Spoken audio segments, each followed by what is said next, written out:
They had cities, trade, weapons, and written language, and then, almost overnight, it was all gone. The great empires of the Bronze Age vanished like smoke. No one saw it coming.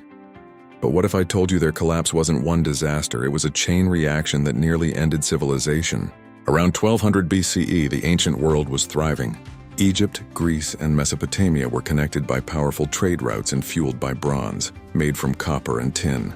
But within a single century, cities burned, palaces fell, and populations disappeared. So what went wrong? For years, historians blamed mysterious invaders called the Sea Peoples. But that's only part of the story. The real reason? The Bronze Age world had become too connected, too dependent on systems that couldn't survive a single break. First came nature's wrath.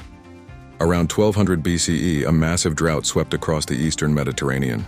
Crops failed, rivers dried up, and famine spread. Hungry people left their homes, desperate for food and safety. Then earthquakes struck. Entire cities like Mycenae and Troy were shaken apart. Palaces that had stood for centuries crumbled overnight.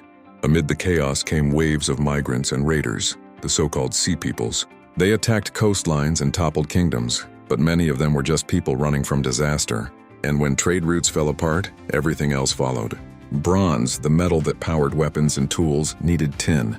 When tin sources ran out and trade stopped, bronze production died. No bronze meant no weapons, no tools, no economy. Governments collapsed, armies disbanded, and even writing systems vanished. For hundreds of years, the Mediterranean world plunged into darkness, a true dark age. By the end, mighty empires like the Hittites were wiped from history. The Mycenaeans vanished. Even Egypt barely survived, left weak and broken. The entire Bronze Age world fell not because of one war, but because everything that held it together fell apart at once. But from that chaos, new beginnings emerged. Iron replaced bronze. New kingdoms rose: Greece, Assyria, Israel. Humanity adapted, learned, and built again. The fall of the Bronze Age wasn't caused by one enemy or one disaster. It was the first global collapse in history. Climate change, earthquakes, trade failure, and human desperation all collided. It's a warning from the past. When everything is connected, it only takes one break to bring it all down. Subscribe for more forgotten moments that change the world.